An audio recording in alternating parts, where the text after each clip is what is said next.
देखें next topic कौन सा आता है, एजेंट ऑफ पॉलिनेशन, परागकण के कारक। परागकण के कारक की बात करें तो जितने भी परागण हैं 100 परागण को छोड़कर जो जिटनोगैमी है और जीनोगैमी है दोनों के लिए एजेंट की आवश्यकता होती है। मतलब परागकण को वर्तिकाग्र तक ले जाने के लिए किसी न किसी कारक की आवश्यकता होती है। एक कारक कितने प्रकार के होते हैं, दो, एक एबायोटिक और एक कौन होता है, बायोटिक। एबायोटिक मतलब क्या होता है, अजैविक। कौन सा कारक, अजैविक कारक। जबकि बायोटिक क्या कहलाता है, जैविक। जैविक में जंतु आते हैं, अजैविक में कौन आते हैं, अजीवित, जैसे कि वायु और जल। यदि अपन बात करें अजैविक कारक तो अजैविक कारकों में कितने आते हैं, दो।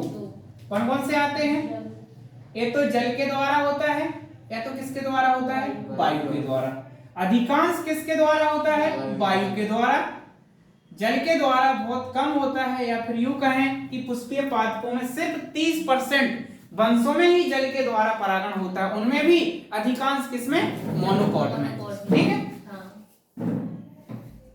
जल के द्वारा। यदि हम बात करें वायु के द्वारा तो वायु के द्वारा होने वाले परागण को क्या कहा जाता है, एनियोफिली।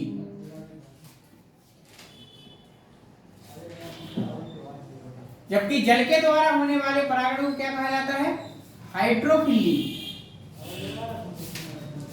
ठीक, यदि बात करें अपन बायोटिक, बायोटिक मतलब होता है जैविक, और जैविक किनके द्वारा होता है, जंतुओं के द्वारा। जंतुओं को द्वारा होने वाले परागण को क्या कहा जाता है, जूफिली।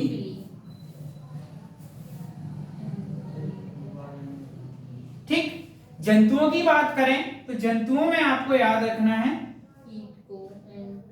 एक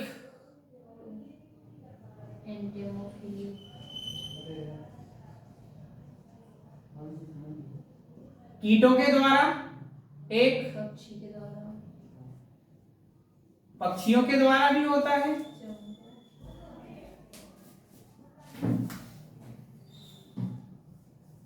चमगादड़ के द्वारा भी होता है, उसके साथ साथ घोंगे के द्वारा,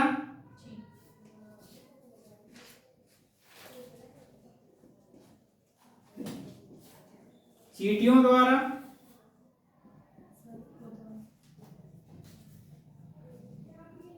क्या होता है, सर्पों के द्वारा।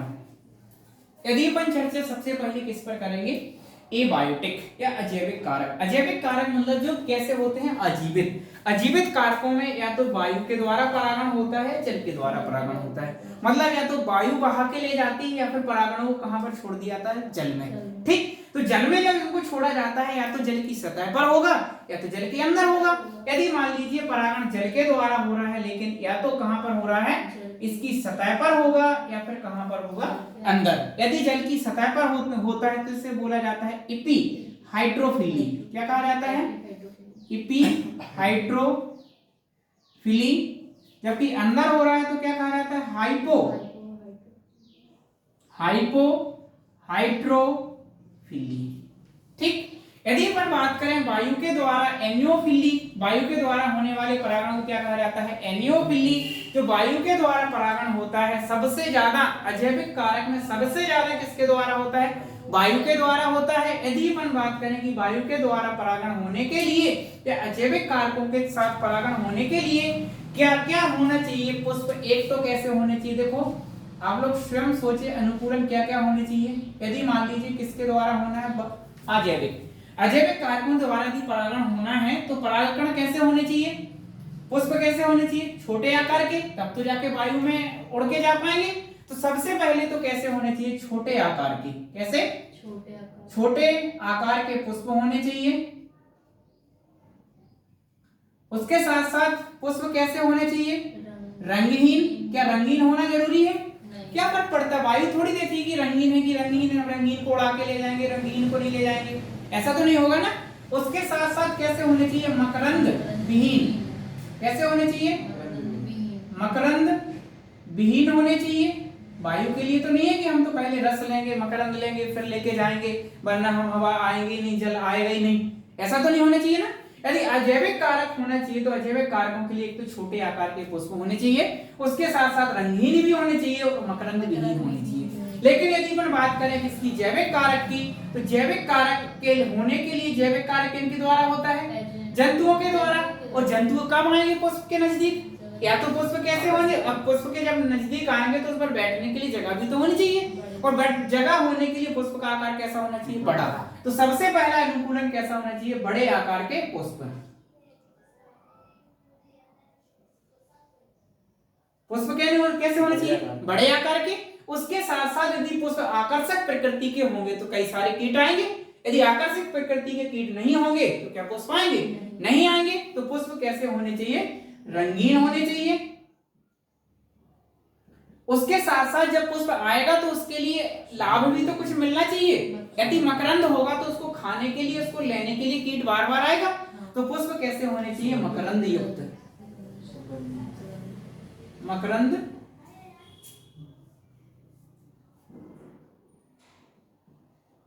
मकरंद कैसे लिखा जाता है, कैसे होने चाहिए, मकरंद युक्त। अब अपन बात करते हैं वायु के द्वारा, किसके द्वारा, सबसे पहले अपन चर्चा करते हैं किसके द्वारा, अजैविक कारक। तो अजैविक कारक में आप याद रख पाएंगे पुष्प कैसे होने चाहिए, छोटे आकार के, रंगहीन होने चाहिए, मकरंद विहीन होने चाहिए। उसके साथ साथ यदि अपन बात करें अजैविक कारक में या तो वायु आती है या फिर कौन आता है, जल। यदि अपन वायु की बात करें तो वायु के द्वारा सबसे ज्यादा परागण होता है अजैविक कारकों में। अजैविक कारकों में सबसे ज्यादा किसके द्वारा होता है, वायु के द्वारा। अब वायु के द्वारा जब परागण होता है तो पराग कण को कैसा होना चाहिए और वर्ती काग्र को कैसा होना चाहिए।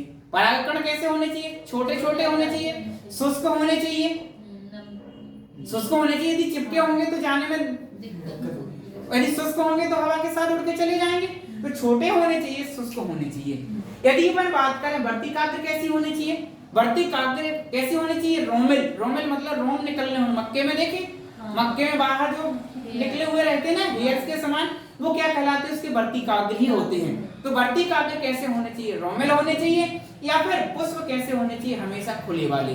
यदि बंद होंगे तो वायु के द्वारा आएंगे तो क्या जुड़ पाएंगे, नहीं जुड़ेंगे ना। तो वर्ती काग्र कैसे होने चाहिए, खुले। वर्ती काग्र या फिर पुंकेसर की बात करें तो दोनों कैसे होने चाहिए, खुले। खुले होंगे तो हवा के साथ जल्दी क्या हो जाएंगे, उड़ जाएंगे। और आपको याद रखना जो वायु के द्वारा परागण होता है वो कैसे पुष्प कैसे होते हैं, एक लिंगी। वायु परागित होने वाले अधिकांश पुष्प कैसे होते हैं, एक लिंगी। और दूसरी लाइन याद रखना है कि जो पुष्प वायु के द्वारा परागत होते हैं उनके अंडाशय में सिर्फ एक बीजांड पाया जाता है। क्या पाया जाता है, एक बीजांड। पूछे गए दोनों लाइनें पीवाईक्यू में मिल जाएंगी आपको। एक तो वायु परागित पुष्प के अंडाशय में सिर्फ एक बीजांड होता है, एक बीज बनता है, ठीक। और दूसरी लाइन याद क्या रखोगे, वायु परागित होने वाले पुष्प अधिकांश कैसे होते हैं, एक लिंगी ही होते हैं। ये दोनों लाइनें आपको पीवाईक्यू में मिल जाएंगी, ठीक। तो सोच पाएंगे, एक तो आपको क्या याद रखना है, सबसे ज्यादा होने वाला वायु परागण। यदि अजैविक कारकों की बात करें तो सबसे ज्यादा यही होता है, सबसे ज्यादा होने वाला परागण है। दूसरी लाइन क्या याद रखोगे, जो पराग कोश हैं या पराग कण कैसे होने चाहिए, पराग कण बोले कैसे होने चाहिए, शुष्क होने चाहिए, छोटे होने चाहिए, ठीक। यदि अपन बात करें वर्ती काग्र तो वर्ती काग्र कैसा होना चाहिए, रोमिल। उसके साथ साथ कैसे होने चाहिए, खुले हुए। पुष्प कैसे होने चाहिए, खुले। यदि खुले पुष्प होंगे तो वर्ती काग्र और पराग कोश दोनों कैसे होंगे, ओपन। तो वो पराग कोश से जैसे ही परागकण झड़ के आएंगे डायरेक्ट कहां गिर जाएंगे, वर्ती काग्र में। तो पुष्प कैसे होने चाहिए, खुले हुए पुष्प होने चाहिए। सोच पा रहे, ये अनुकूलन होंगे। उसके साथ आपको क्या याद रखना है, पूछी गई लाइनें ध्यान रखना इंपोर्टेंट है। जो वायु परागित पुष्प होते हैं वो कैसे होते हैं, एक लिंगी। कैसे होते हैं, एक लिंगी। वायु परागित, डायरेक्ट लिख रहा हूं यहीं पर, पुष्प कैसे होते हैं, एक लिंगी होते ही हैं। एक लिंगी पुष्पों में ही वायु परागण होता है। ठीक। और दूसरी लाइन आपको याद रखनी है, ये कैसे होते हैं, एक अंडाशय में सिर्फ एक बीजांड होता है, ध्यान रखना। एक अंडाशय में सिर्फ एक ही बीजांड होगा, किनमें, जो वायु परागित होते हैं उनमें। ठीक। इसके बाद यदि हम बात करें किसकी, हाइड्रोफिली। हाइड्रोफिली में क्या बोलोगे, जल के द्वारा, जिनमें जिनके किसके द्वारा होता है, जल के द्वारा परागण होता है, उन्हें क्या कहा जाता है, हाइड्रोफिली।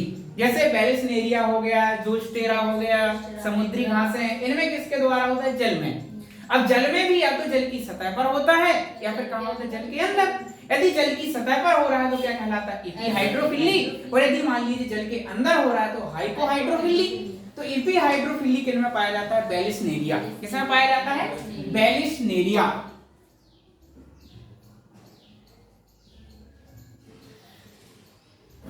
किन में होता है, बोलो, बेलिस्नेरिया में। बेलिस्नेरिया में क्या होता है, बेलिस्नेरिया का पादप कैसा होता है, एक लिंगी। बेलिस्नेरिया का पादप कैसा होता है, एक लिंगी या डायोसियस। इसमें मेल और फीमेल पार्ट कैसे होते हैं, अलग अलग। जो मेल पार्ट होता है, मेल पार्ट कहां छोड़ दिया जाता है, जल की सतह पर। जबकि फीमेल पार्ट का जो पुष्प ग्रंथ होता है वो कैसा होता है, कुंडलित। जैसे ही पुष्प परिपक्व होता है और जो पुष्प मादा पुष्प होता है कहां जाता है, ऊपर जल की सतह पर। और जल की सतह पर क्या छोड़ दिए जाते हैं, मेल पुष्प। मेल पुष्प बहते आते हैं और फीमेल पुष्प के साथ मिल जाते हैं और अपने परागकणों को वर्तिकाग्र में डाल देते हैं। ध्यान रखना, बेलिस्नेरिया में रिप्रोडक्शन की सभी प्रक्रियाएं कहां होती हैं, जल में, छोड़ करके परागण। परागण कहां होता है, जल की सतह पर। ठीक। इसके बाद अपन बात करें हाइपोहाइड्रोफिली का मतलब होता है जल के अंदर। तो जल के अंदर परागण किसमें होता है, ज़ूस्टेरा, समुद्री घासें। ज़ूस्टेरा, इसको समुद्री घासें भी कहा जाता है या फिर हाइड्रा। क्या याद रखना है आपको, हाइड्रा। ये समुद्री घासें हैं, ध्यान रखना। ज़ूस्टेरा को क्या कहा जाता है, समुद्री घासें। या फिर वायु परागण अधिकांशतः किसमें होता है, उदाहरण की बात करेंगे तो वायु परागण किसमें होता है, घासों में। समुद्री घासों में कौन होता है, जल के द्वारा। और जिम्नोस्पर्म में भी ध्यान रखना, जिम्नोस्पर्म में भी क्या होता है, वायु के द्वारा परागण होता है। ये भी याद रखना, पूछा गया है घासों के द्वारा, ये भी पूछा गया है। एग्जाम्पल क्या दिया है, घासों के द्वारा। और जल के द्वारा परागण ध्यान रखना बहुत कम होता है, सिर्फ और सिर्फ कितना होता है, 30% वंशों में। पुष्पीय पादपों के 30% या 30 वंशों में ही क्या पाया जाता है, जल के द्वारा। 30 वंशों तक, और वो भी कौन से, मोनोकॉट। एक बीजपत्री पादपों में पाया जाता है हाइड्रोफिली या फिर जल परागण। ये कितने प्रकार का होता है, दो, एपीहाइड्रोफिली और हाइपोहाइड्रोफिली। एपीहाइड्रोफिली किसमें पाया जाता है, बेलिस्नेरिया में। जबकि हाइपोहाइड्रोफिली किसमें होता है, ज़ूस्टेरा, समुद्री घासें, या किसमें होता है, हाइड्रा। सोच पाएंगे, नहीं सोचेंगे। लेकिन जरूरी नहीं है जितने पादप जल में हो रहे हैं सभी में जल के द्वारा ही परागण होता हो। जो जल में पादप होते हैं क्या उनमें जल के द्वारा ही परागण होता है, ऐसा जरूरी नहीं है। क्यों, आपको अभी मैं एग्जाम बता रहा हूं, दो। कौन से, एक वाटर हाइसिंथ,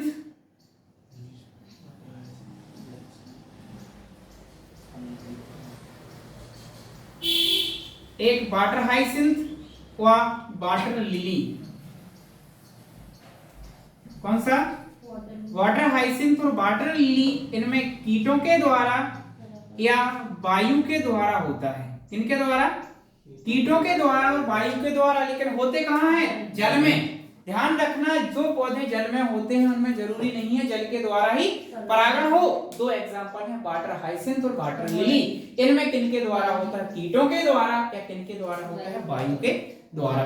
सोच पाएंगे, यदि अपन बात करें एजेंट ऑफ पॉलिनेशन या परागकण के वाहक कौन है, तो दो प्रकार के होते हैं, एक एबायोटिक, एक कौन सा होता है बायोटिक। एबायोटिक मतलब अजैविक, इसमें पुष्प कैसे होने चाहिए, छोटे आकार के, रंगहीन और मकरंद विहीन। छोटे क्यों होने चाहिए, ताकि आसानी से उड़ा के ले जाया जा सके या जल में भी आसानी से बहा के ले जाया जा सके।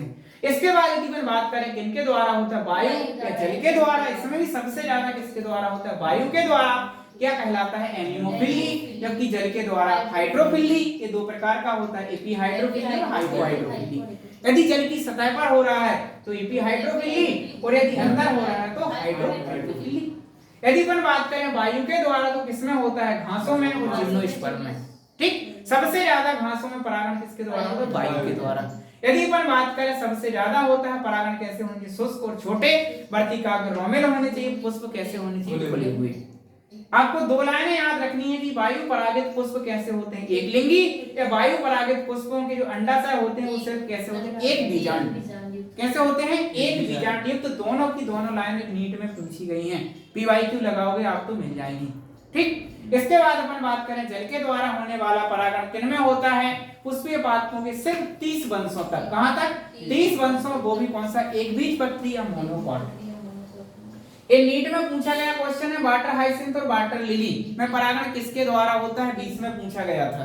किसके द्वारा होता है, कीट और वायु के द्वारा। लेकिन होते कहां है पादप, जल में, तो जल के द्वारा होना चाहिए, नहीं, जरूरी नहीं है कि जो पौधे जल में होते हैं उनमें परागण जल के द्वारा ही होता है। किनके द्वारा होता है, कीटों के द्वारा या वायु के द्वारा, सोच पाएंगे। इसके बाद आता है कौन सा, बायोटिक या फिर जैविक। बायोटिक या जैविक किनके द्वारा होता है, जंतुओं के द्वारा। इनमें पुष्प कैसे होने चाहिए, बड़े आकार के, ताकि कोई भी कीट आके उस पर बैठ सके। उसके साथ साथ कैसे होने चाहिए, रंगीन, ताकि वो कीटों को आकर्षित कर सके। उसके साथ साथ कैसे होने चाहिए, मकरंद युक्त, ताकि वो पुष्प के पास पास वो कीट बार बार आ सके। ठीक, यदि अपन बात करें तो इनको क्या कहा जाता है, जूफिली। ये कितने प्रकार के होते हैं, 6, कीटों के द्वारा, पक्षी के द्वारा, चमगादड़ के द्वारा, घोंघों के द्वारा, चींटियों के द्वारा या सर्पों के द्वारा। यदि अपन कीटों के द्वारा देखेंगे तो क्या कहलाते हैं, एंटोमोफिली। क्या कहलाते हैं, एंटोमोफिली।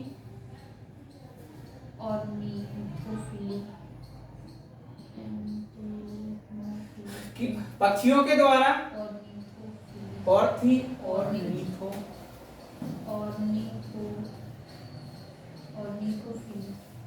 चमगादड़, काइरोफिली।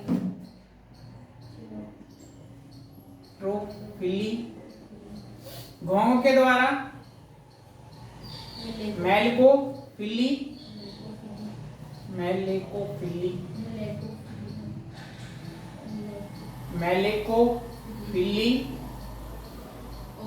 चींटियों के द्वारा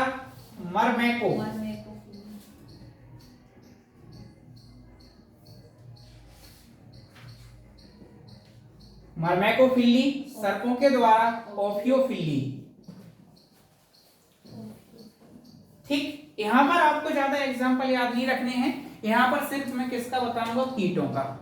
बाकी इनका किसी का भी याद नहीं रखना है, स्टेट लेवल के क्वेश्चन में पूछे गए हैं, ये एमटीजी में भी मिल जाएंगे, लेकिन कैसे मिलेंगे, सिर्फ परिभाषाएं मिलेगी कि ऑर्थेनोफिली किसे कहा जाता है, एंटोमोफिली क्या है, या चमगादड़ के द्वारा होने वाला परागण को क्या कहा जाता है, घोंघों के द्वारा, चींटियों के द्वारा, सिर्फ नाम ही पूछे गए हैं। तो यहाँ पर सिर्फ आपको नाम ही पढ़ने हैं, सिर्फ कीटों का बस बता दूंगा। ठीक, तो कीटों में भी सबसे ज्यादा परागण, या फिर बात करें पूरे परागण में सबसे ज्यादा किसके द्वारा होता है, तो कीटों के द्वारा। किसके द्वारा होता है, कीटों के द्वारा। कीटों में भी सबसे ज्यादा मधुमक्खी, 80% परागण किसके द्वारा होता है, मधुमक्खी के द्वारा। ध्यान रखना, सबसे ज्यादा किसके द्वारा होता है, बायोटिक या जैविक। और जैविक में भी कीटों के द्वारा सबसे ज्यादा परागण किसके द्वारा होता है, मधुमक्खी।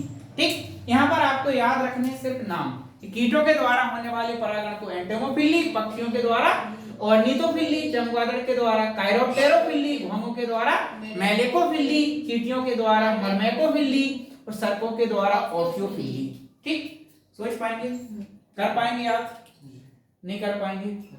ठीक, लिख लें, बना लें एक बार।